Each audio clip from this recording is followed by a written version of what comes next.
My name is Juliana Nykolaiszyn with the Oklahoma State University Library. Today is Friday, June 12th, 2015, and I'm in Overland Park, Kansas, interviewing L.D. Schnake. That's fine. As part of the O State Stories Oral History Project. Thank you for joining us today. Happy to be here. LD, could you start off and tell us the year you were born and where you were born? I was born 1938 in a farmhouse near Stark City, Missouri on a rainy, muddy January day. And tell me a little bit about your parents. Well, see, my dad's grandfather immigrated from Germany, and my mother was from English-Irish descent. Kelly was her maiden name. And my dad learned to speak German before he did English because his grandmother never did learn to speak English, so they always, family gatherings, they all spoke German. And he had a 9th grade education. Due to the Depression, he had to go to work to help survive, I might say. But that didn't mean he was not intelligent, because he was a very intelligent man. And he'd always been a farmer, and I don't know what part of my life it was, but he could do anything with his hands, and he was an excellent carpenter. So during World War II, Camp Crowder in southwest Missouri came in, and they were building a lot of buildings. And so he went to work there, and I don't know the whole story, but anyhow, they found out he was a farmer and had a farm job. They kicked him off of the crew. Well, he had all these buildings to build because they had bought this acreage that had nothing on it. And so he built all the buildings on the farm, and during the process, someone stole all of his tools. And that was difficult during World War II to get metal of any kind. But he was quite an innovator of doing things.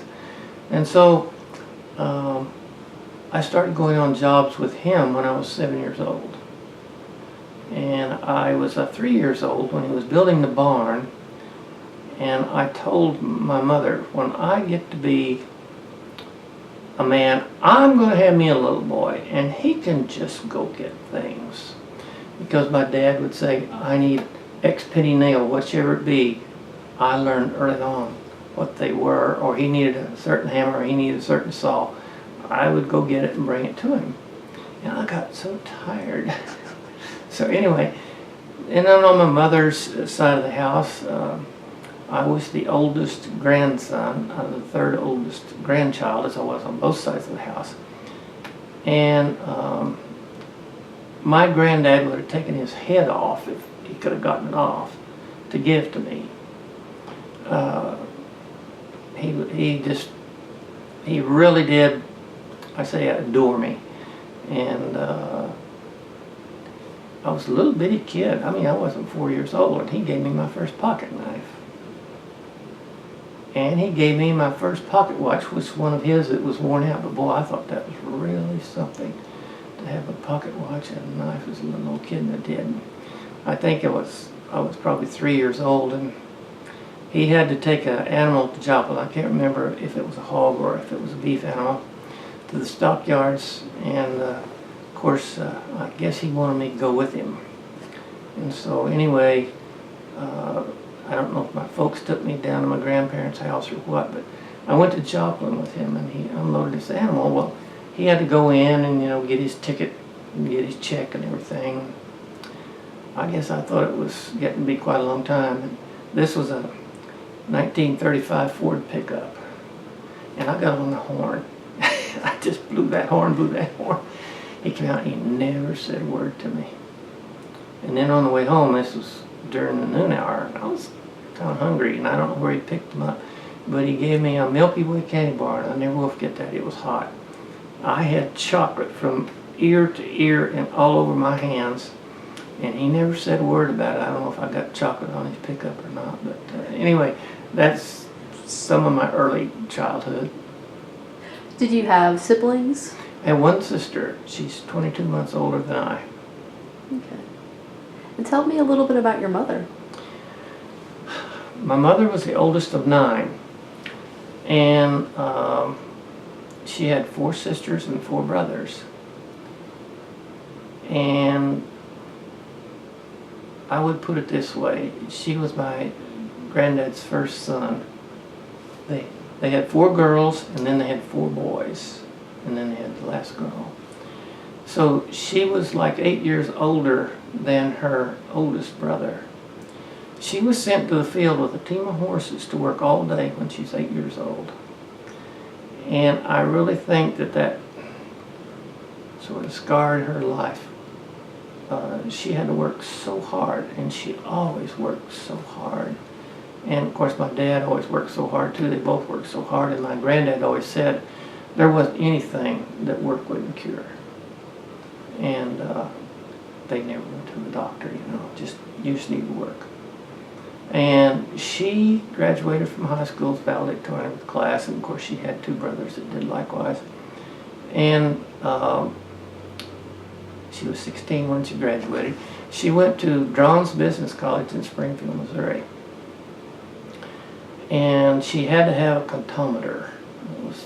You don't know what that is, I really can't tell you, but it was a mechanical device that did arithmetic. And I think it did some kind of accounting types of things. And anyway, I forget what it cost. She did not have the money to buy one. And she kind of got homesick too, and so that ended her schooling there. But she was an avid reader, and there wasn't a day went by that she didn't work a crossword puzzle.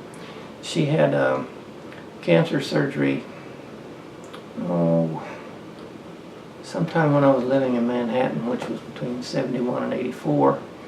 And I went down, and she just barely come to. I want today's paper. I want to work the crossword puzzle. She did. So she was what I call tough, but very fair. And I had a very good relationship with both my parents. I just don't know how a kid could have had a better relationship, because I could talk to them about anything, and I got advice, and I treasured it, and never was led astray. And if they asked me a question, I always gave a truthful answer, and that's the way I always operated. Well, talk to me a little bit about your early schooling. You mean like grade school? Mm-hmm. Well, I went to what would be considered a country school, but it was a consolidated school district, all 12 grades. And this school started out in 1933, and the building was built by WPA Work. It was a brick building, and it was 2 stories. And my first grade teacher was the wife of an Army officer who was stationed at Camp Crowder, and her name was Mary Owens. She was a beautiful person. I know my mother always said she was such a pretty person. And I think that she only taught there 2 years, and apparently he got shipped overseas or someplace, and she left.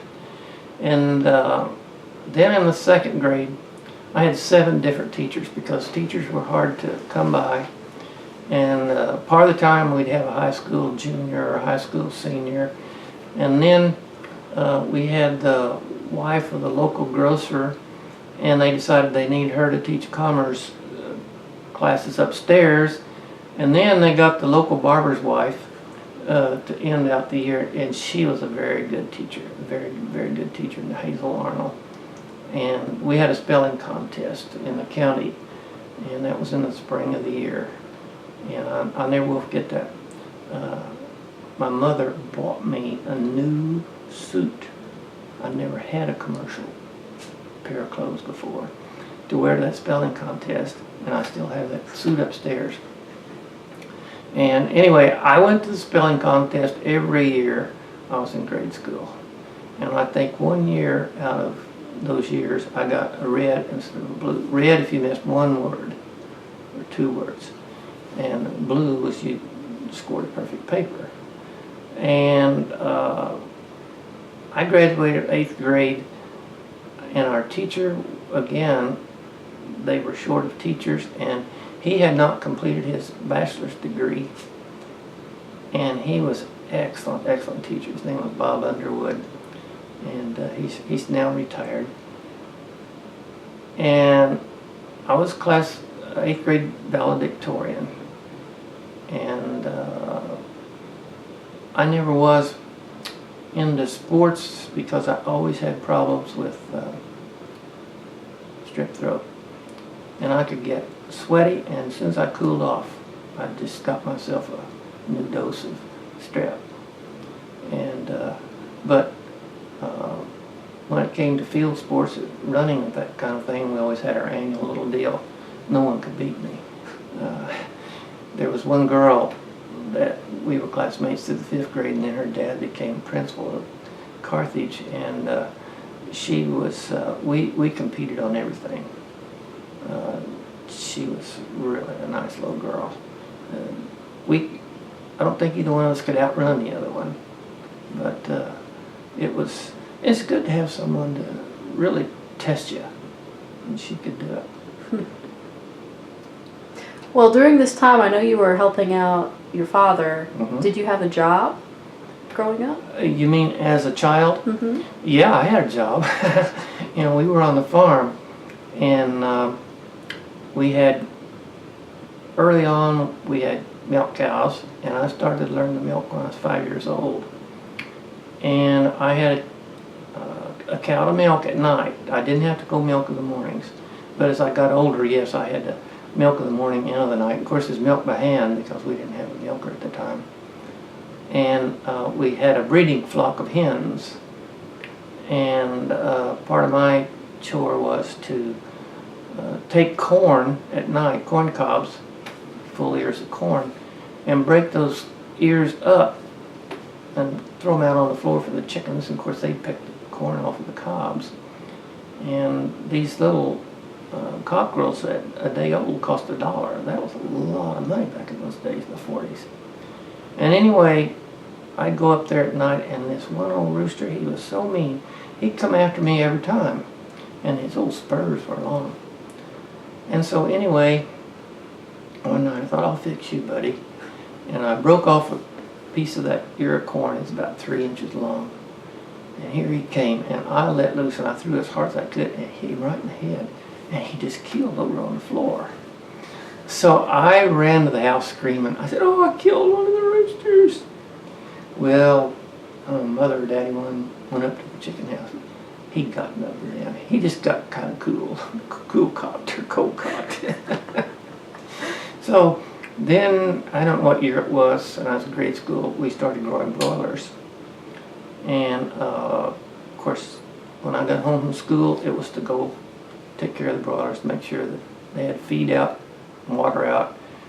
We had automatic waterers, but of course when they're day old, they're not automatic. And when we first started, we had kerosene brooders, and one of the jobs was every morning go out and find if there's any dead ones, and if there's any that needed knocked in the head, because they were not going to make it anyway. So I learned early on that some things didn't need to live, and so I always got to help clean out the chicken houses, and always dreaded it, because every time I did, I got sick.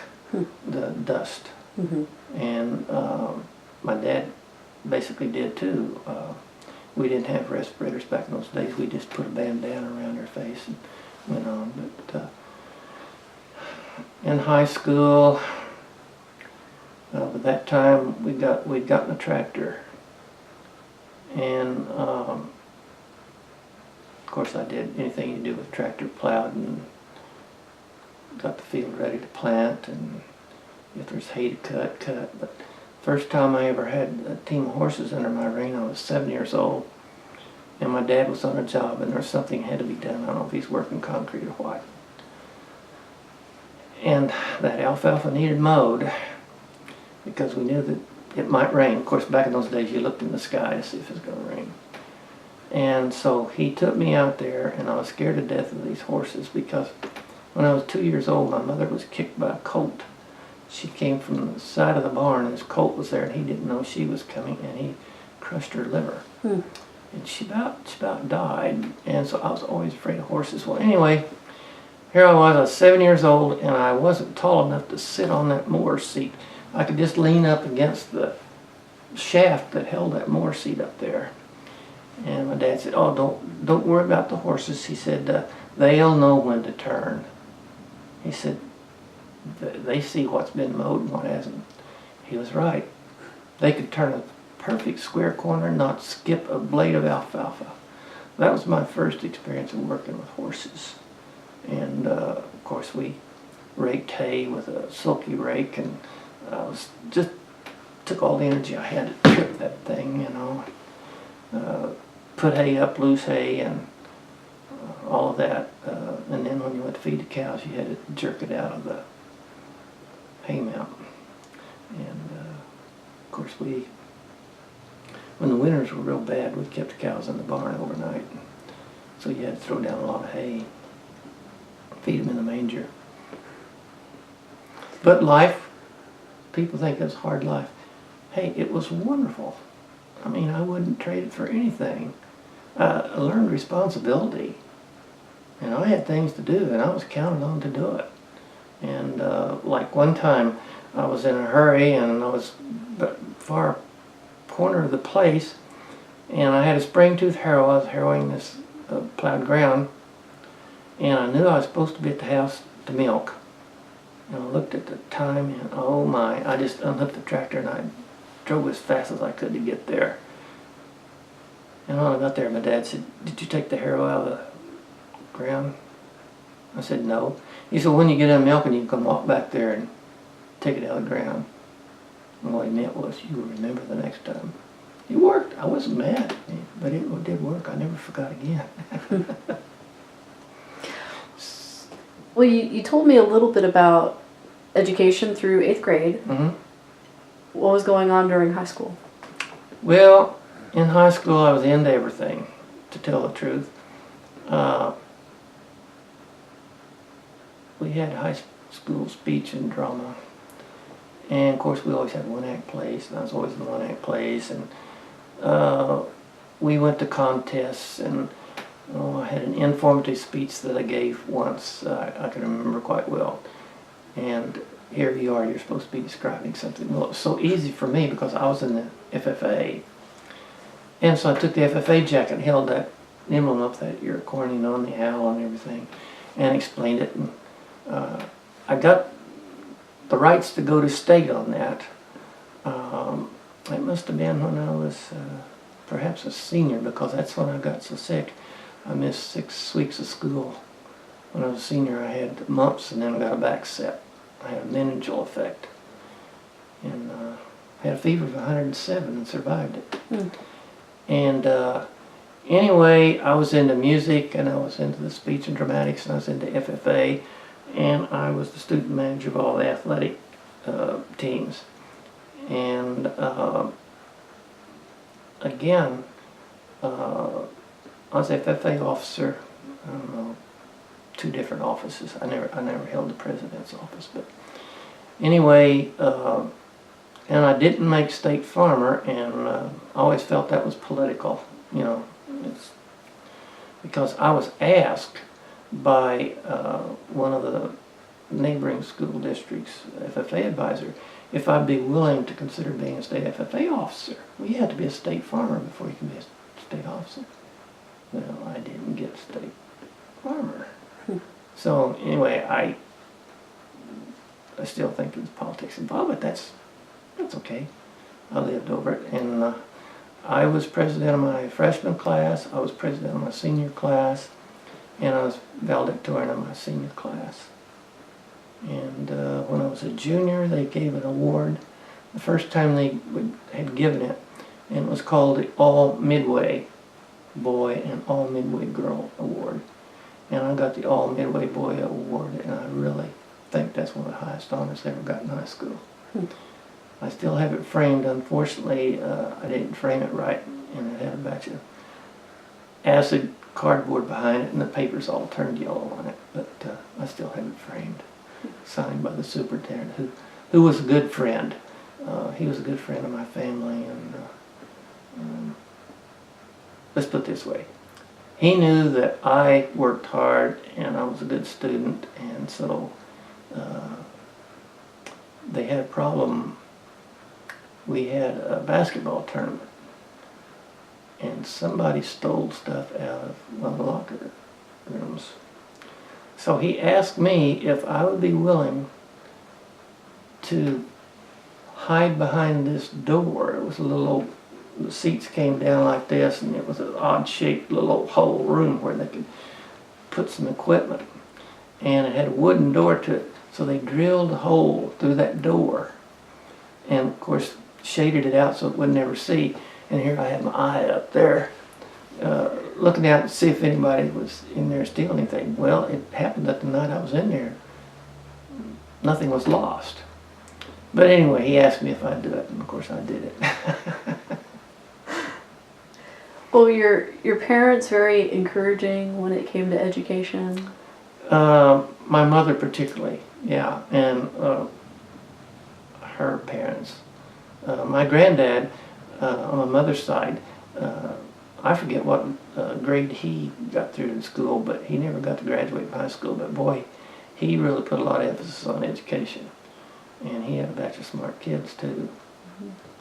And then my grandmother, she had taught school. This was before the days where you had to have a college degree, but you know, reading, writing, and arithmetic were very important. And she was good. And so, yeah, that family, they all learned to read and write and do their math. Well, after graduation from high school, what did you go on to do? Well, when I was a junior in high school, I was on the FFA field cross judging team, and I won first place in state that year, so it automatically, quote unquote, entitled me to a scholarship to the University of Missouri. And I knew that I wanted to go to the University of Missouri. Thing was, really didn't know how I was going to cut the mustard to do it in terms of money, and my folks just said this: you can do it. You know, we don't have any money to really help you, but we got a lot of moral support. Well, in FFA, that senior year, I ended up with 2 cows and a heifer, one project. And so they said, okay, we will milk your cows, and you buy the dairy feed and pay the breeding fees, and we'll furnish the hay in the pasture. And you get the milk check. You know, after the expense has been deducted. Well, I tell you, back in those days, that was a pretty good deal. By the time I got to be a senior in college, I had sold all 3 animals, and I thought my last year I was going to have to borrow some money, $125, and I went over to student aid. And Alan Purdy, Mr. Alan Purdy was the director of student aid at Missouri at the time. He'd been in the College of Agriculture. He said, LD, there's no way that you can graduate with just $125. He said, you gotta have $500. I said, no, I just need $125. He said, we're gonna loan you $500. And you've got 5 years to pay it back after you graduate. Well, at the end of the semester, I hadn't used any of that $500, and they wouldn't take any of it back until I had a job. And so as a student, when I graduated from high school, my VOAG teacher was working on a master's at Missouri, and he was working in the field crops department on some kind of a study. And he got acquainted with the professor who was head of the herbicide weed control project. And he came home the second weekend, he says, I got a job for you. And this was, you know, like just right after I graduated from high school. And so I had to get things rounded up in a hurry to go with him on Sunday afternoon and drive back to Columbia. Well, it was kind of hard to do because a week or so before that, my dad had been bitten by a black widow spider, and he just about died from it. Mm.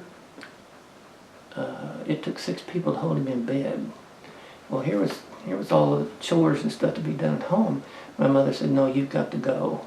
You've got to go." She said, "We'll manage." And so I did. I went up there, and my FFA advisor had me to stay with them the first, 2 or 3 weeks of summer school. And then I got me a place to stay in the house where they were staying when they left. And I started work for 65 cents an hour. And I didn't have a penny one in the bank, really. I had those animals. And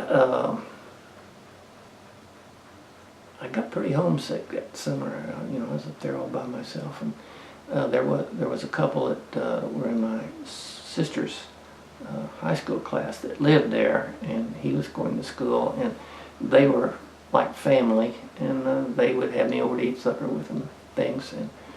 But boy, I walked the streets going to work in the morning. I'd look and see if these cars had a sticker on them that would say the city they were from in Southwest Missouri. And I found a ride a couple of times, and we'd get back home that way. And then school started in the fall, and I think I worked, I don't know if it was 2 weeks or 4 weeks, and got my wages raised to 85 cents an hour. And that was the highest paying job on campus per hour. And I worked hard, and of course they knew it, and they rewarded me for it. And so I worked between 20 and 30 hours every week to support myself, plus scholarships I had. And I paid my life insurance too, and that was $25.60 every quarter, so that was what, $102.40, something like that. And my most expensive year in undergraduate school was $800 and some dollars, less than $900. I didn't drink any Cokes, and I didn't eat any ice cream cones, and I didn't run around with girls because I knew I was there to go to school, and I didn't have money to do those things. And if I got in love with some girl, that would ruin my education right there. So I didn't date, period. I had to have a date to go to the ROTC balls because I took advanced ROTC. And that's the only 2 dates I had. 2 ROTC balls. But anyway, I wasn't aware that I was 0.18 of a point shy on my grade point average of graduating with honors. I had a 3 point something, whatever it was, on a 4-point system. And if I'd have known that, I would have probably tried to just worked a little harder, but I was carrying maybe as many as 19 hours a semester. And I had 20 some hours beyond my bachelor's degree when I graduated. Wow. With my bachelor's. So, I was in the agronomy club. I was officer in the agronomy club, and I was active in the Wesley Foundation at the University of Missouri. And so I did win a lot of scholarships. The one that really was the big one was between junior and senior years, I got the Danforth Summer Fellowship, and that was $500 towards my senior year in school, plus a month. And maybe you're familiar with the Danforth Summer Fellowship. Okay, we spent 2 weeks in St. Louis at Ralston Purina, because Mr. Danforth was the man behind Ralston Purina.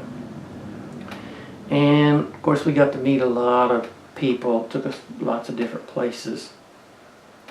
And then from St. Louis we went to Muskegon, Michigan, to the American Youth Foundation's boys camp for 2 weeks there. and you got a mixture of people from everywhere there. And that was all paid for. I mean, that didn't cost me anything. And it was really nice because I met some people who became big boys. Like Joe Coffey from Purdue became Assistant Secretary of Agriculture. And I met Earl Butts at that particular summer activity. He was a dean at Purdue, and of course became Secretary of Agriculture. And kind of interesting sidelight on that was I saw him several years later at our Ag Econ meetings, our national meetings, and I went up to him and I said, Dr. Butts, I don't know if you would remember me or not, but I met you in 1959 at the American Youth Foundation camp in Michigan. Where were you from? I said, Missouri. Oh, yeah, L.D. Stocky. That man had a photographic memory, I swear, you know. So I met people like that. I met Vice President Borden's and other people I met, and it was like you'd been exposed to a new world, and you actually had access. And I contacted some of those people, and I mean, to be the vice president of the company and write some little joker down here who's a senior in college, and they did it. And I guess that gave me some confidence because I had to do a lot of that in my work later.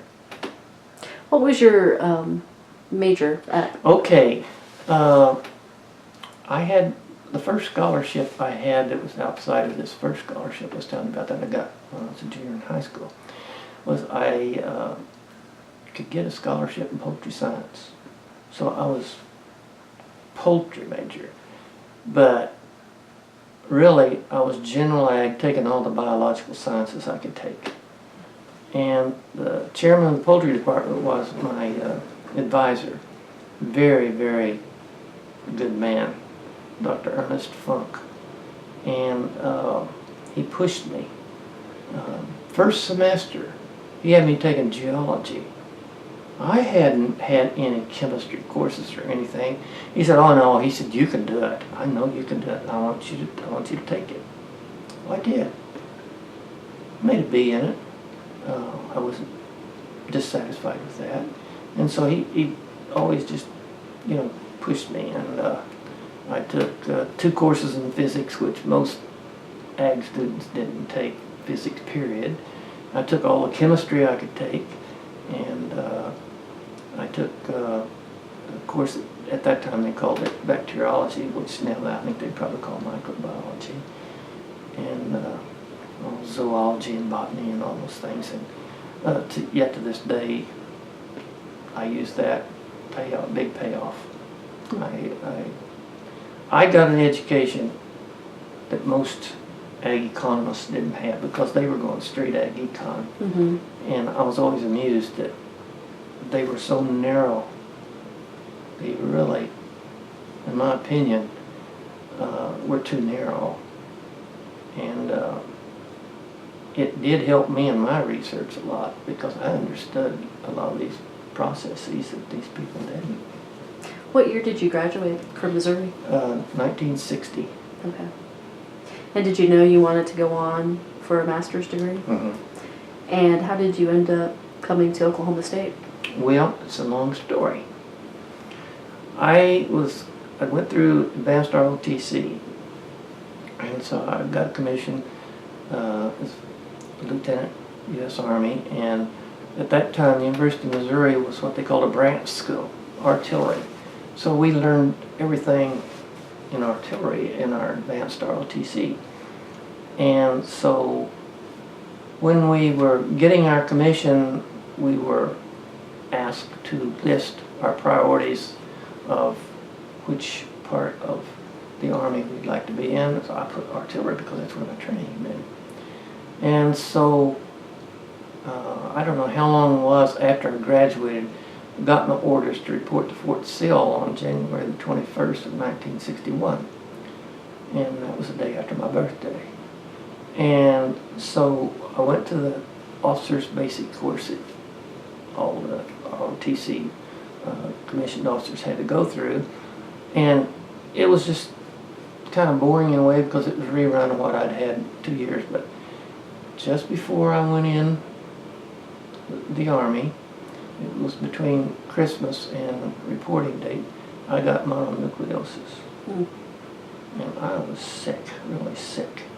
And I had to go down there, and I just went to bed. I didn't study. I couldn't. I just had to get all the rest I could get. And my good friend at the University of Missouri, his name was Larry Gray, we both got the same reporting date. And so he came down, stayed overnight with my folks and I, and we drove down to Fort Sill together. And we weren't in the same section of class, but Larry was a real sharp guy. He was a biochemistry major, and I forget where he ranked in the class, pretty high. I wasn't up there, but that wasn't my goal. I was just trying to get through, you know. And then after I got out of the basic course, I got an assignment to Fort Sill, and it was a school support unit, Honest John nuclear missiles.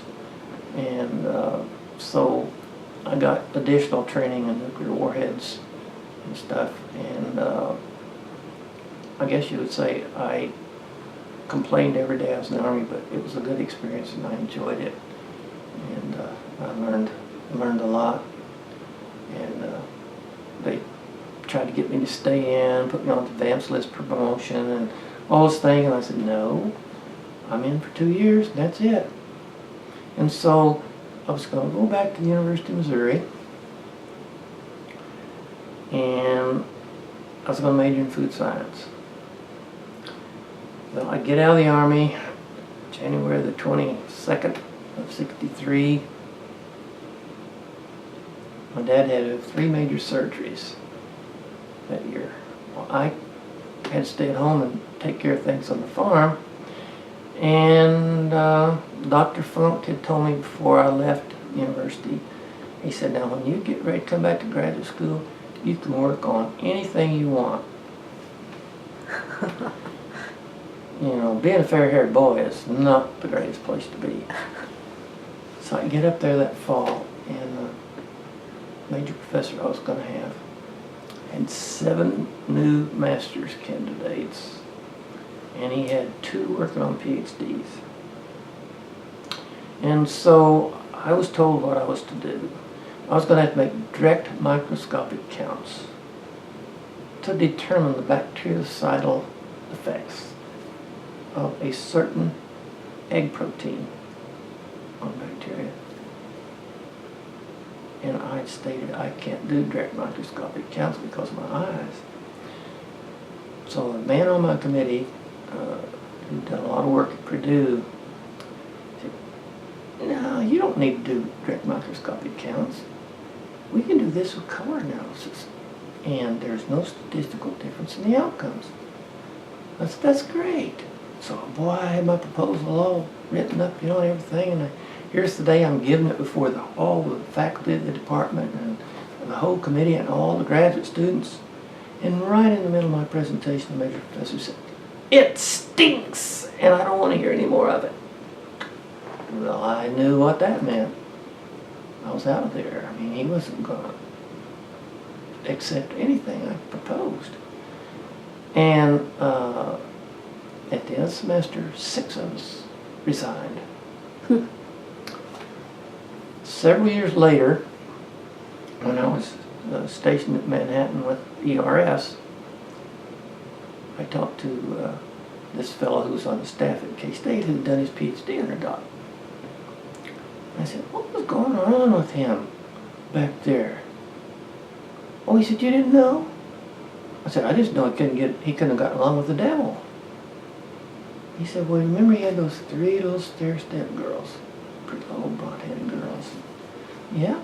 He said, well, his wife had cancer of both breasts and he's about to go out of his mind.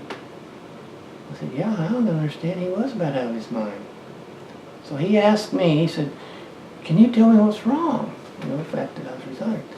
And I had to be very frank with him. I said, Doc, You're older than I am, and if you can't figure it out, it won't do me any good to tell you. So here I was. What was I going to do? A friend of mine said, he was on the faculty, he said, it ain't going to do you any good to try to stay in biochemistry any place because you're going to get blackballed. So I went to testing and counseling for 6 to 8 weeks, and I took tests. I tell you, I never took so many tests in my life to try to find out where I could possibly fit my personality and my background. So, well, the end of that was either engineering or mathematical economics. Well, I haven't had any engineering courses, and I don't think I want to go there. Well, I'd only had one course in ag economics that was required. So, that coming semester in the summer school, I was taking economics courses like crazy to qualify for graduate school in economics. And in the process, I needed some work to do because I didn't have any income. So I got a student labor job in the Department of Ag Economics. And their office was in a house that was the first house that Dan Devine had when he came to Missouri. And you go in the front door, and on the right side was this room, and on the left side was a room, and there was kind of a partition there, and then you look right up the stairs, and they had rooms up there. Well, I worked over here on the right side room, and over here on the left side were 3 secretaries that worked. Well, I was working as many hours as I could with the hours I was taking, and this nice young girl always had a smile on her face, and she was so pleasant and treated everybody so nice, and she was very efficient, you could tell. Well, it got to be after Valentine's Day, and I said, I think I'll invite her for a date. She would. She'd come on a date. First date, I take her to the door. She had tears in her eyes. She said, I love you. What do I do now, Coach? We got married in August, and this August we'll be married 51 years. Now, that was one of the greatest derailments I ever had. I thought I really had been jolted. I met my future that I wouldn't have found otherwise. They can say all they want, but God works in strange and mysterious ways. Because she is wonderful. That's amazing. So, I applied for graduate school in ag economics. And I wanted to go to the best schools. So, I applied at Purdue, I applied at Minnesota. I applied at Missouri because I thought, it'd be easy to stay there. And I don't know, K-State, and I don't know where else. Some that were close, but some good schools. And I really wanted to go to Purdue, but I didn't get anything from them. I went to K-State and said, no, that's not where I want to go. I got turned down at Missouri. The reason I got turned down was one of the men she was working for, old enough to be her dad, who's in love with her. She didn't know anything about it. He's going to make sure I didn't get an assistantship in that department. That was a good favor. Had I, he could have wrecked me real quick. So anyway, I went down to Stillwater. They offered me an assistantship, so I went down to Stillwater. Left home real early one morning, Southwest Missouri, and I drove down there and stayed all day and drove back that night. I was really impressed. I really did like it. The people were so nice, made you feel at home, and obviously it was a very good school. I mean, and the campus was beautiful, and it just seemed optimal. So I got home, and I don't know what time of the morning it was, but my mother and dad said, well, what'd you think? I said, I know where I'm going to school. And so we've been in Stillwater about 4 or 5 days, and I get a phone call. And the man on the other end of the line says, well, I guess I know what you've done, and this call is probably needless. Please call for Purdue, saying they were offering me an assistantship.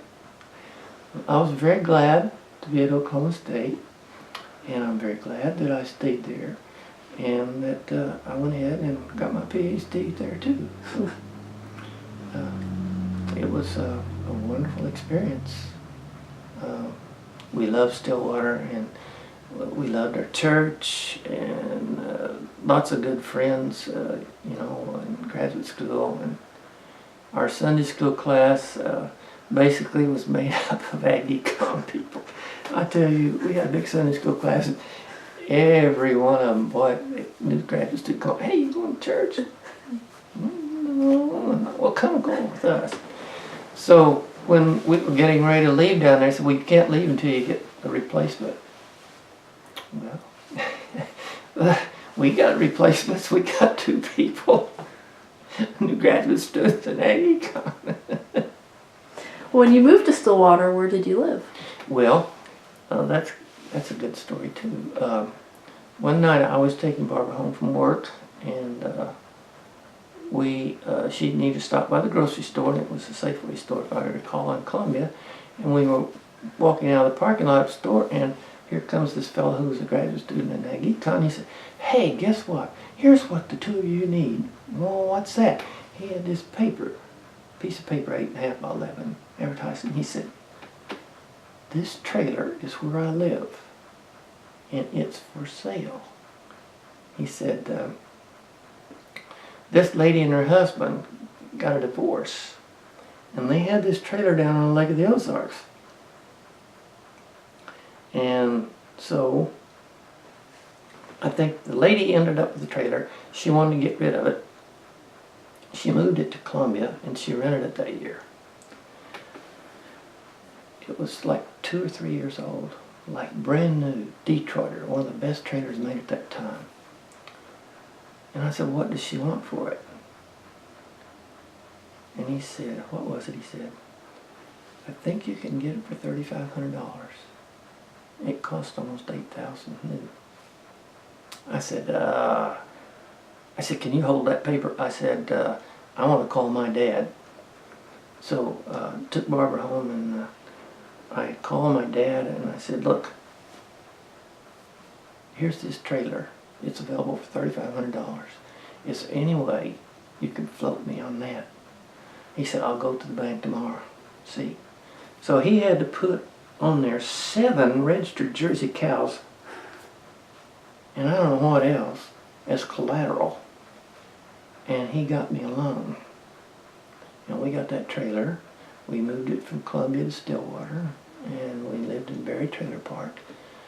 And when we left there, we sold it for $3,700, but it had been completely redone on the inside, all new furniture and everything. And we didn't lose any money. We didn't pay out rent and didn't have anything to show for it. And so that's where we lived, and that was good too. And a graduate student in the Ag Econ department, because I was down there, and told him, I'm going to be living in a trailer. Well, Charles can take care of that. Odell Walker was his major professor. Charles Cox was his name. So Charles was given the assignment to find me a place to park that trailer. That's how they did things. And so they got me a place, and had the trailer hauled down to Stillwater. We got married on a Sunday, and a week from that Sunday we were in Stillwater. Well, tell me a little bit about the professors you remember at that time. Okay, when I got there, I ended up with most of the professors that were there when I got there. Kenny Boggs was one of the professors that was there, and he was teaching undergraduate course, an outstanding teacher. Well, he was only there the first year, and he left and went to the University of Missouri. But Luther Tweeton was there, and he was their policy man. Odell Walker was production economics man. Loris Parcher was land economics. Leo Blakely was into marketing. John Fransman was into marketing. I'm trying to think of his name right now. I can see his face. I can't recall it. But anyway, that's the core of the department. Oh, John Goodwin was there. He was teaching undergraduate courses, and he was also on my master's committee. But all very, very good people. Tell me a little bit about your master's research. Okay, my master's I did under John Fransman, and it was on non-slaughtering beef processing plants. And I worked with industrial engineer from Ag Research Service who was stationed in Stillwater. And it took forever to get my data. And Jim Placico, who was chairman of the department, was wanting to know why it was taking me so long. Wouldn't I done anything or whatever. Well, I was relying on these people to make the drawings for the plant and sort of answer my questions as to what I needed to do. And then, of course, I had to go around to non-slaughtering meat processing plants and get data from them and decide what are the usable pieces of this that are realistic for this type of thing. And so what I did was look at it in what we call a building block approach. You've got the receiving end, you've got the processing end, you've got the distribution and all of this. And so you had certain equipment for each one of those. Well, you could size it up or size it down. And you pick your one, pick your other, and here's your cost for your plant. And so that's what I did for that, and it took me, what was it, 64, 67. It took me over 3 years, which was quite a while. Mm-hmm. And I did get a paper out of that I gave to the Southern Ag Econ Association. And I'm trying to think. Well, I just know that my methodology I used later. And it's a long story. And while you were working on your master's, what was your job within the department? Okay, I was just a graduate assistant, Mm-hmm. you know. I forget how they titled that. And of course I had a stipend with that. And then I had my GI benefits. And then Barbara was working. She came down there with no job. We didn't know how we were going to do this, but we knew we could do it. And so we'd been there maybe a week, and she got a temporary job in agronomy. And she's having problems with the typewriter. That was the IBM Selectric. It had the ball, you know, and it was supposed to be the fastest thing on earth. And she said, I tell you, I can't use this machine because it won't type fast enough. Oh, they said, no. Well, she said, I've been used to an IBM executive. And she did a report at the University of Missouri called the Grade A Review, which included several states. And it was on dairy prices. And of course, Leo Blakely knew about that because he contributed to it. Anyway, the department head had an IBM executive machine. Well, his secretary hated that machine because she really didn't know how to use it because it was proportional spacing. You could left hand, right hand justify. So he said, well, if she can use that executive machine, I want my stuff typed on the executive machine. Took her in there and she said, I'll show you. This machine won't jam. It didn't. They called a guy from IBM out of Oklahoma City to come up there. And he said, you can't jam that selectric machine. She sat down and she immediately jammed it. He said, I've never seen anything like this before. And she said, the executive is a faster machine. Proved that to him too. So anyway, she was working, I was working, doing it. And,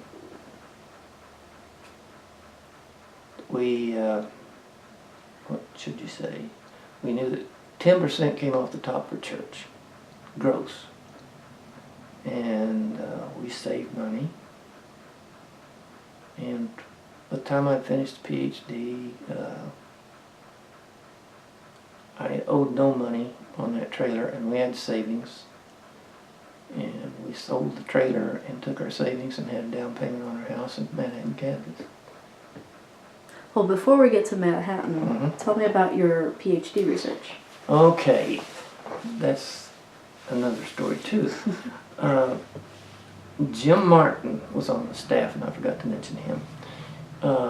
He later became president of the University of Arkansas.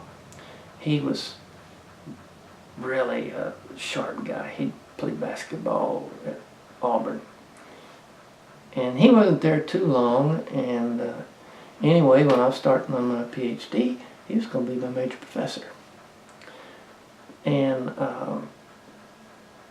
that hadn't been any time, and he took a job as, I don't know if it was a department head or vice president's job someplace. So he was gone. Well, then another person on my committee, Bernard Sanders, real sharp guy.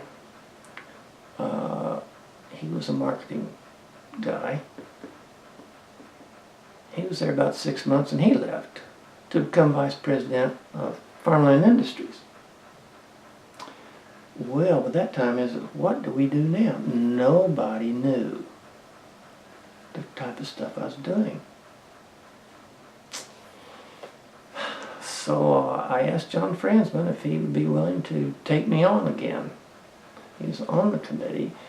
He said, yeah, he would, but he said, you know, I really can't help you. I didn't have anybody there that could really help me on this big model, big LP model, and it was all ungrained. And so anyway, basically I did my own thing. And again, it took some extra time too, because I was dealing with rails, trucks, and barges, and then I was dealing with the various grains, hard wheat, soft wheat, corn, soybeans, and I can't remember if there's anything else in there or not. I think there was 7 of them all together. I've got some of that stuff by now, but anyway, it was a lot of work to get the basic data to run this thing, and what it was really about was to look at if the U.S. grain marketing system operated on a cost of service transportation basis, how would it change the system? Because, see, we were regulated at that time. The barges were regulated, the rails were regulated, the trucks were regulated. And so I went in and looked at what the real operating costs were and reran this big model and then showed the differences.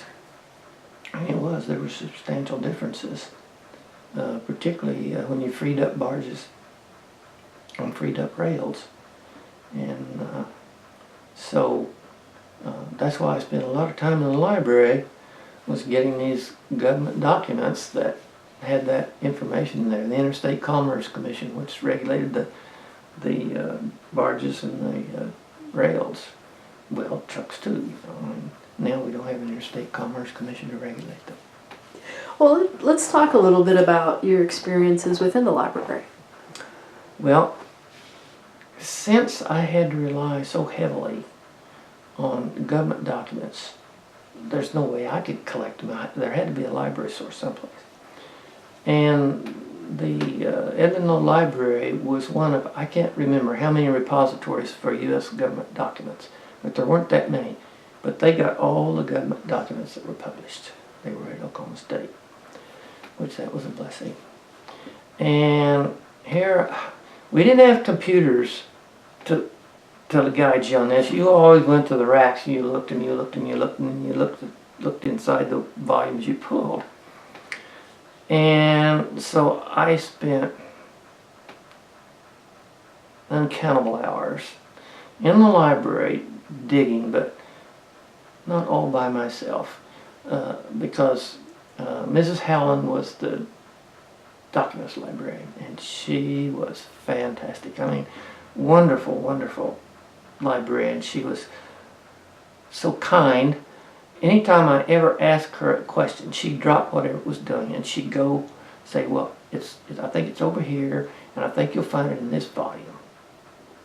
I mean, she remembered all these finite things about government documents. Of course, I was using them from not just the Interstate Commerce Commission, I was using the Treasury Department, USDA, Commerce Department, Labor Department, all these things, because I was looking at things from cost of labor, you know, the cost of fuels and all these things. And so I really did spend a lot of time there.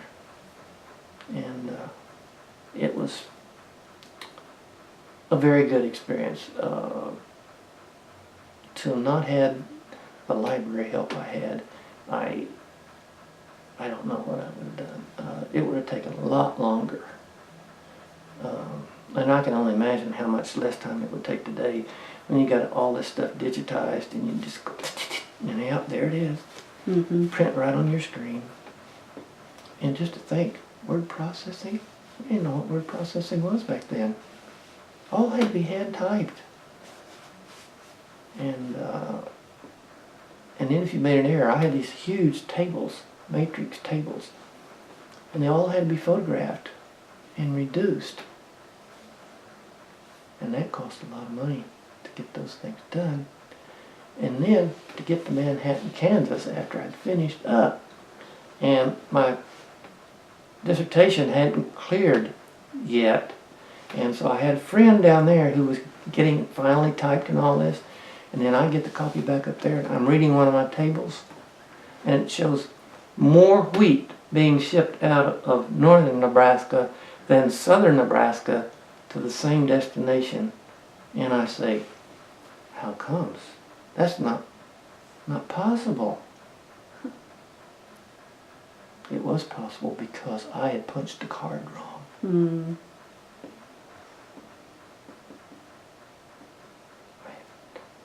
I don't know how many thousand cards I had, but I had one of these kitchen carts that has the lower shelf and the top shelf.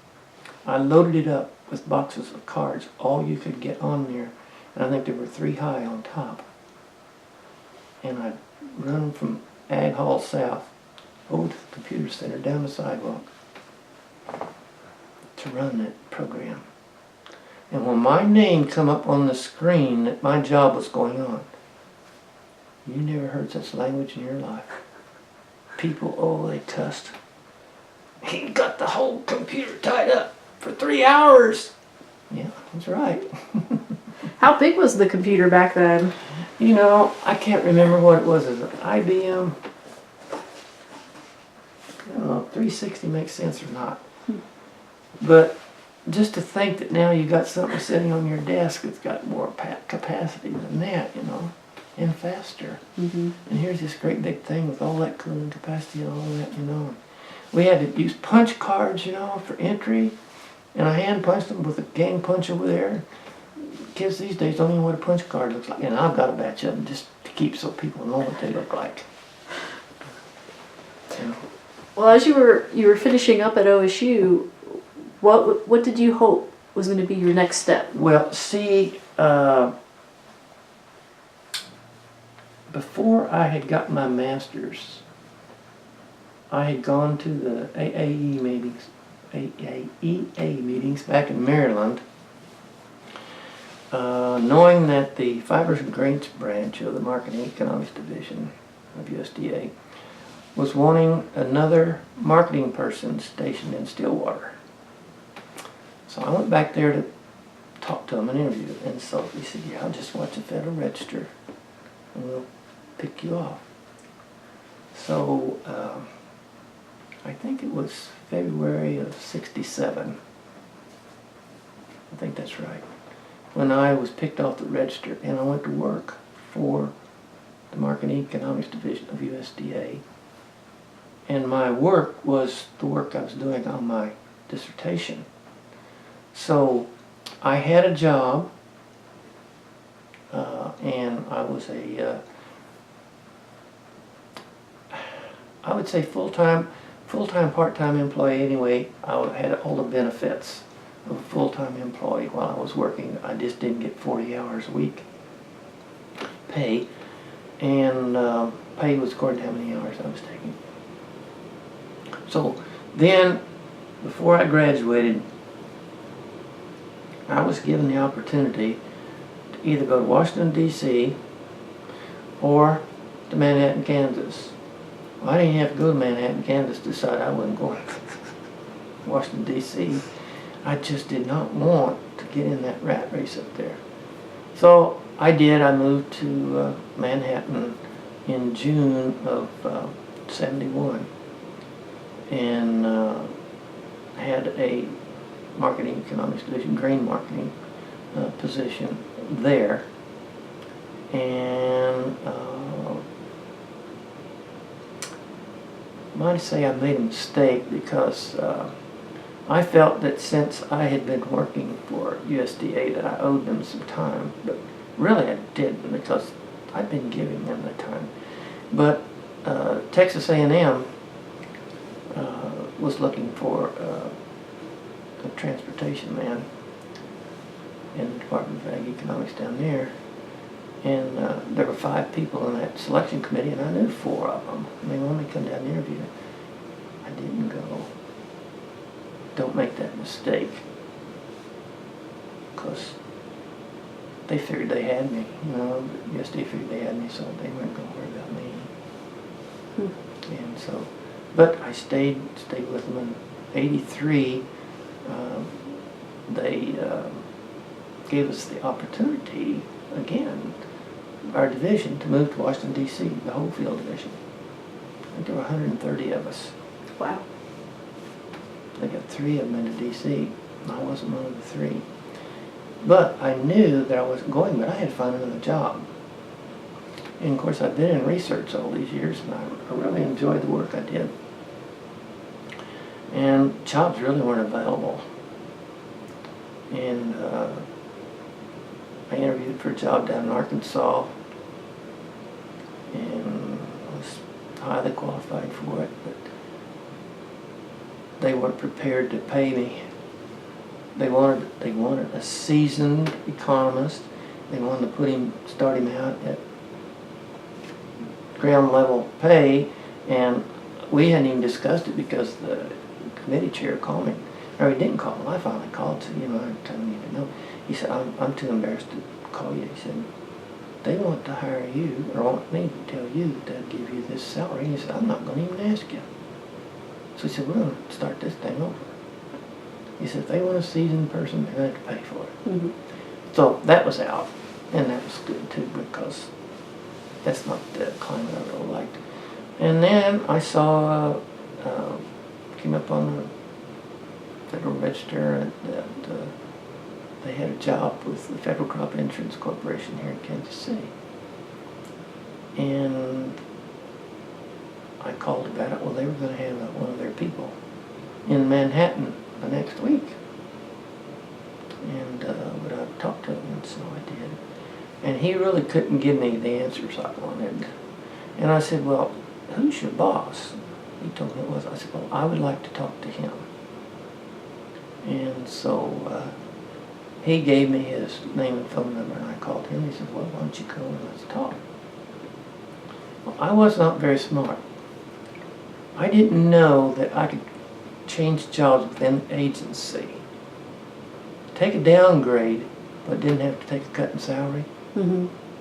Well, I knew I'd have to take a downgrade, and I thought I'd have to take a cut in salary. So what is the highest grade you'll accept, and what's the lowest salary you'll accept? I matched the lowest salary with the highest salary of that step down. It cost me 20% of my salary. Wow. I never did get it all back, but anyway, live and you learn. And it was a new experience. I didn't know anything about insurance, and I'm not sure I learned a whole lot about insurance, because what I was doing was projecting prices on all the commodities that Federal Crop Insurance insured. And that meant dealing with fruits and vegetables that I knew nothing about, and lots of other crops I didn't know anything about. And like I said, when I was in that summer fellowship, I met these folks and I would contact whatever. Well, I had to rely on a lot of people to get information because it wasn't available. USDA didn't have available data on production, on prices on a lot of these commodities, particularly the fruits and vegetables. What goes into forecasting these types of pricing? Let me tell you. The old Blakely, who I mentioned at Oklahoma State, gave the graduate students a little talk one day. It wasn't really a lecture. It was just lots of practical advice. He said, let me tell you that modeling is 80% art and 20% science. And I can tell you, that's what I had to go on because you couldn't model 2 years out. I was having to go 2 years out. There wasn't any professionals doing that. And so I called people. I had contact in Overland, Grant University, you know, and the one that I knew, I would call and say, who do I need to talk to at that? Give me a university, and he'd tell me, okay. And I'd talk to that person because I'd say, Joe Blow said, you could talk to me. And of course he was the expert in that field, and he would tell me. And then if it's like potatoes, we had to price potatoes in Texas 3 different ways, and we had to price potatoes in Florida 2 different ways, and we had to price potatoes here, there, and there. Those things aren't available. So I was in Washington once, and there was a fellow there. I saw his name tag said Frito-Lay. Well, yeah, he should know something about potatoes. So I talked to him and I told him my dilemma. He said, well, I tell you what, I'm not the person you need to talk to. He said, I'm in the oil division. He said, I know the guy that you need to talk to. He said, I'll go back to Dallas and I'll tell him. And you call him in about a week. Well, I did, and like that man, I would have been very skeptical because he didn't know me from Adam, but he's just going on with this fellow. I told him what I needed to know. I said, I have no idea how to price potatoes in the state of Texas, let alone Florida and wherever else. I said, I'm not interested in knowing how you do it, what your formula is in Frito-Lay. I'd just like to know, really, there has to be some relatives here. One's relative to the other, and so forth. He cut loose, and I don't know, this time on the phone. End the conversation. Any way else I can help you, let me know. And I had lots of those happen. And I'm going to blow my horn a little bit. In all of my career of doing this, I was never refused once. When I was with ERS, I had to revise the white bread marketing spreads. I don't know if you've ever heard of those or not. Well, it used to be that USDA published marketing spreads, and for bread, they'd come out with a loaf of bread and they'd say, well, it takes this many slices for the baker, it takes this many slices for the miller, it takes this much for the farmer, and so forth. Well, in the process of that, I had to get a new bread formula. And that bread formula had ingredients that weren't in the old formula at all. And I thought, oh boy, there was an oil in there. I couldn't find it.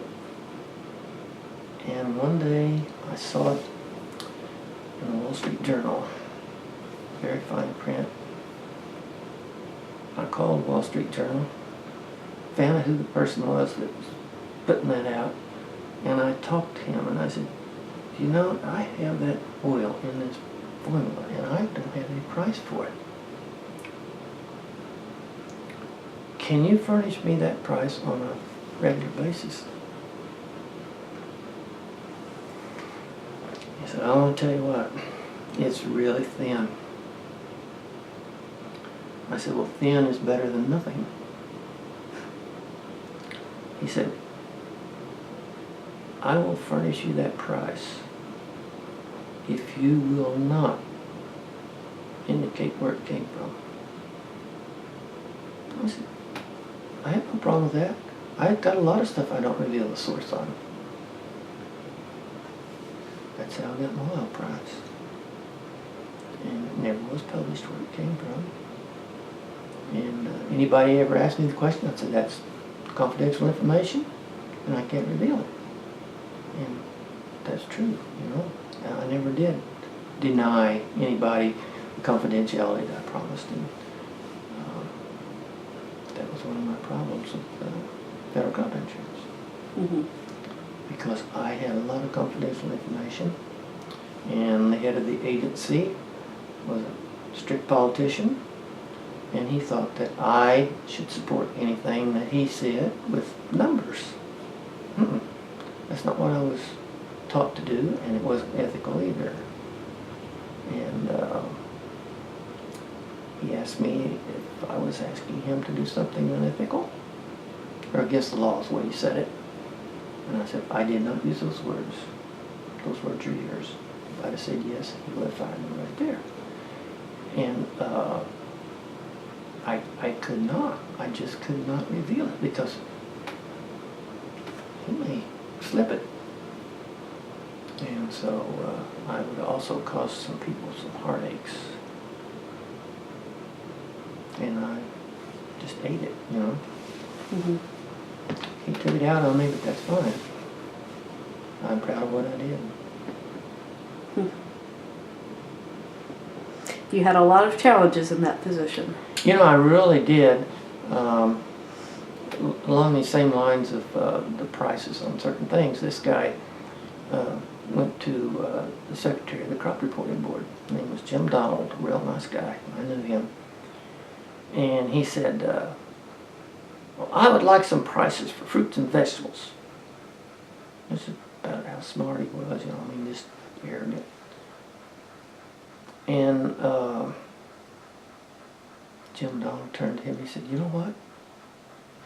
You have got the best data bank on prices on fruits and vegetables of the whole USDA.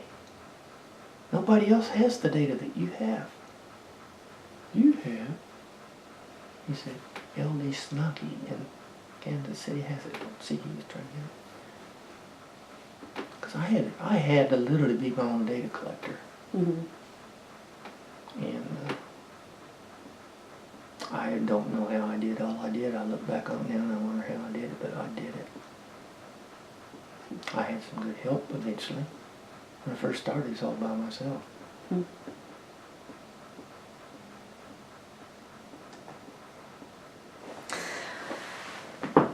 I know today I interview a lot of farmers, Mm-hmm. and you know, we talk a little bit about crop insurance, and there's some who are very thankful for it, and there's others who would rather do away with it, but they need it for government programs. So it's always a... Some need it for government programs, and some need it to line their pockets. Mm-hmm. What's going on, I don't know how they'll ever straighten it out, but when you can have umpteen units and divide this all up, and some big corporation up here, not identified, is taking in hundreds of thousands of dollars at your and my expense, it's not right. Mm-hmm. Yes, there's a legitimate place for crop insurance for legitimate producers. But when it comes down to politics and that thing is highly political, it's not correct. Mm-hmm. And when they opened it up to the insurance companies, it became rotten. Because now they got their snout in the federal treasury. As long as the federal government ran that program, it never lost any money. They had a surplus. They lose money every year. What year did it make the shift? 1980, if I recall. Okay. It was before I came on. I think 80, but it was like 84 before they really got going down the Mm-hmm. pike. Yeah. Yeah, I did some work along that. Well, we could have watermelon insurance in Florida. I go down there. And here's a man with 500 acres of irrigated watermelons. And he, with 4 other growers, agreed to come to a meeting to talk about the potential for crop insurance on watermelons. I said it's Florida. This was in Georgia when this was.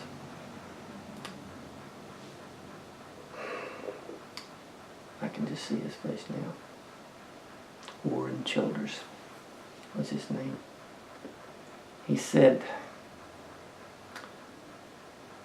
Dr. Schnake, I really don't trust people in USDA. But I happen to believe you're telling me the truth. And he said, I have told you the truth. We do not need watermelon insurance. We do not want watermelon insurance. And if you put it out there, it's going to cut my throat. And he told why. And I'd already outlined this for him in here. So what do we want to do that for? It's not an insurable commodity. He said, every guy that's got a job in town is going to go out there, throw some seed on the ground, and then he's going to load his pickup when they get ripe, and he's going to bring them all to market. Because he's got insurance. And if he doesn't get a crop, he still gets money. Mm-hmm. And he said, it destroys my market, and it'll bust me. And I come back and I tell him that. Write up the report. And of course, Leo Palopoulos, who was our president of that Geeks On, I forget what year that was, but it was when I was still with ERS. He was on the staff at the University of Florida, and I walk in his office. And I said, Leo, is it possible to insure watermelons? He looked at me and he says, LD, you know that you can't insure a non-insurable commodity. He said, I've raised watermelons. I know what it's like. He said, I can tell you what'll happen. Just same story, you know. And so anyway, I brought it back, gave him a report. Here's these, I mean, we're talking about professionals. Mm-hmm. And they told me, you gotta go back and redo the study. I said, why do you want me to redo the study? I told you before we did this what the answer's going to be. And that's the answer I got. Well, yeah, but you skewed it. I said, I didn't skew anything. I just reported to you what they told me. I said, the answer's obvious. A non-insurable commodity you don't insure.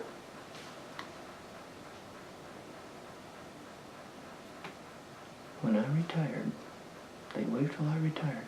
They put it in. They got taken. Their lunch got taken. Oh, I bet. And I still, yet today, I think I'm going to call Warren Childers down there in Georgia and ask him what happened and tell him I was not responsible for that because I felt so bad. But he had a lot of money tied up in 500 acres of irrigated watermelons. What are other examples of non-insurable commodities? Well, if you talk to me, I'm not the right person to talk to because I'm so biased. Anything that is weather related, I don't know how you insure it. I mean, if you could, why aren't the insurance companies doing it to start with? Mm-hmm. If you can predict the weather, then weather and disease, if you can predict those two things, you can pretty much know what the probability is of a loss or a gain. That's where I stand on it. There's too many things insured that aren't insurable. And if you want to insure a market out here on the other end, if you're going to prop up a market, which is what that says to these people, you're encouraging adverse selection. Now, there are people that call me a, what should I say, a heretic, but it's just a program that really needs a microscope put on it. What year did you retire? 1998. Wow. So what happened after retirement? What'd you do? I haven't figured out yet how I ever had time to make a living. There's so many things I've always wanted to do, I still haven't done. And Barbara retired in 2010, and life has just been wonderful since we're both retired, because basically we've always worked, and you get to see them after work. And she's such a wonderful person. It's wonderful to get to spend the time with this woman. It's just great. I mean, I fix anything that can be fixed. The paper job in this room isn't the greatest in the world, but we have papered this entire house, except for this. This was here on weekend.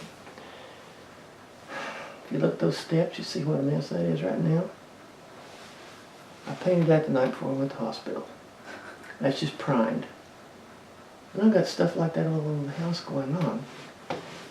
And I've always taken care of my own cars, but that's getting to be impossible since everything's digital. I love to garden. I like to have a good yard. And I don't know anything I really don't like. Did you have children? We have one son, and he's the miracle baby. When we were in Stillwater, Barbara was really having problems, and we went to see this OBGYN in Oklahoma City. And he told her that you'll probably never have any children. I'll tell you, she just cried and cried. We came back and we told Dr. Hanska, who was our doctor in Stillwater. He was upset that she'd been told that. And he really didn't know what to suggest to us, but I had an aunt who lived in Temple, Texas. My uncle was a fiscal officer at the VA hospital down there, and that's where Scott White Clinic is, and it's a good place. So I called Aunt Rachel and I said, what if we showed up on their door down there? She said they'd take you in, but if you call, it's going to be months to get in. So we said, okay, what if we come down next week? She said, sure. Well, that was our local motel. And come to find out, Barbara just had massive cysts on her ovaries, and they didn't know. So they gave her this drug called Clomid. They didn't tell us all the side effects, possible side effects, because she probably wouldn't have taken it. But anyway, what it supposedly did was it swelled the ovaries up until they broke those cysts loose. And so we were to move to Manhattan in June of '71, and in April, Dr. Hanska called Barbara, and he was about to cry. He said, you're pregnant. I don't understand why. Well, we get to Manhattan, and of course we didn't have a OBGYN doctor there, and it so happens that a distant cousin, how distant she is her dad and my granddad were first cousins. And her husband and his brother were in the building business, building houses, and somehow or another she found out we were going to be moving up there. She wrote us this nice letter and said if there's any way they could help, let us know. Well, we got up there, and Barbara spent her time one afternoon with Janice, and she said, I got the best doctor in town. She said, he's great. Well, he really was. So Barbara went to see him when we got up there. And he said, I don't know if you can carry a baby 9 months.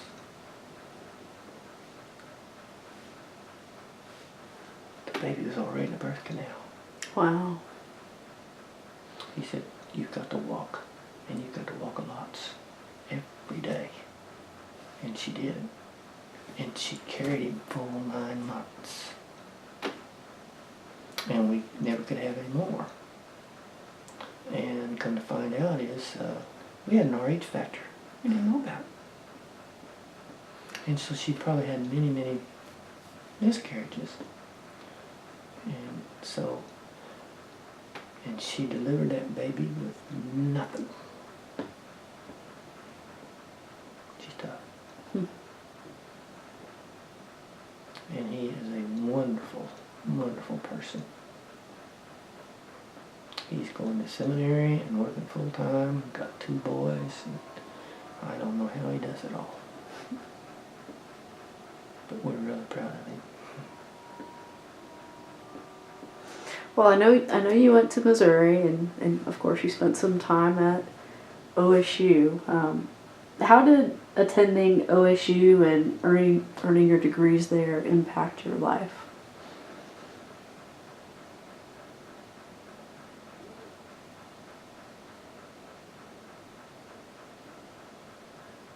I have an answer. I just got to think about that a bit.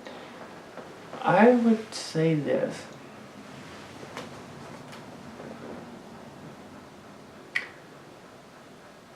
I met some people there that I will never forget. And it was their honesty and their integrity. And I guess I'd already said honesty, but they're willing to tell it the way it is. And I'm a person who doesn't like to put up a lot of fluff. And I was putting up with some fluff.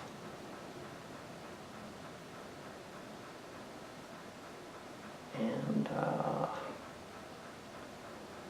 it was Odell Walker who was needing this work done, but he wasn't getting it done, and another faculty member was just giving me dirty work.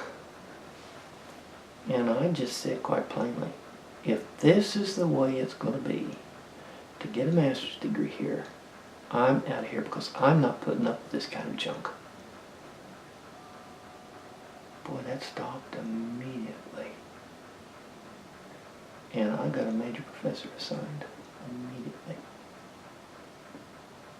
And I really, really appreciated the fact that Odell Walker was willing to put his neck on the line. And then Leo Blakely, he was so honest with us, put his neck on the line. Like I told you how he said 80% art and 20% science. He went further and he said, well, I will tell you, young man, you have learned about some powerful tools. And you've got them in your toolbox. But let me tell you, when you go out to use the tools, remember, at least 80% of the time, a good sophomorish answer is going to be the right answer.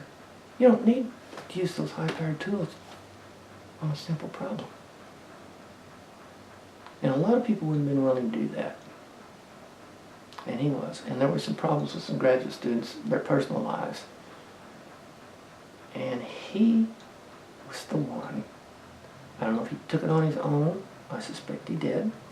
He was a quiet man, called us all together. And he said, if there's any way that we can help you, doesn't have to be related to your academics, please let us know, because we're willing to help. Because we had some guys that were doing things they shouldn't be, running around on their wives. And I know that Leo Blakely did not stand for that. And he wanted to hit it off. Well, unfortunately, it didn't get headed off. And three of these guys ended up divorcing their wives. And it's just because they were being stupid. Going down drinking and getting drunk and then having affairs with barmaids or whatever, you know. And I thought that was a bold step for a faculty member to take on that. But the people, it's just so people oriented. And I like to think that I've always been people-oriented and concerned with people, because the people that worked for me, regardless of how they told me they ought to be rated, I rated them the way I rated them. And I took the heat for it. I mean, yeah, a lot of heat, bad heat, but I'd still do it all over again. And I think it goes back to the examples. John Fransman was honest as they are long. He was wonderful. He's a wonderful man. He's dead now. Unfortunately, I didn't know about his funeral. And same with Leo Blakely. Both of those, I would have gone to their funerals. And Bob Workman, another one, who ended up at the last being on my committee. Just really, really deep down good human beings. And I see us losing that. Things just aren't like they used to be, and we wonder what's happening to our country. I don't think it's that difficult to figure it out. Advice for students today?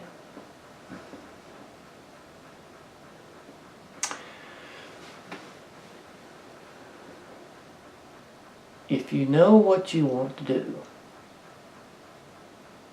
if you really know what you want to do, go for it. You're young now, you can still change. But don't go into anything half-hearted, because it isn't going to work. And whatever you do, do well. This idea of just getting it by never cut the mustard with me. I always did the best I could do on whatever it was. And I never had to be ashamed. I never did feel like I'd shirked anything. And I still would give rewards to hard work. Some people don't anymore, but I think a good attitude goes a long ways.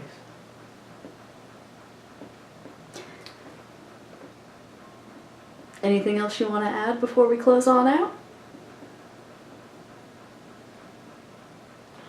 Well, I just appreciate this opportunity to share some of my thoughts. I don't know what they're worth. I'll put it this way. They didn't cost anything, maybe worth even less.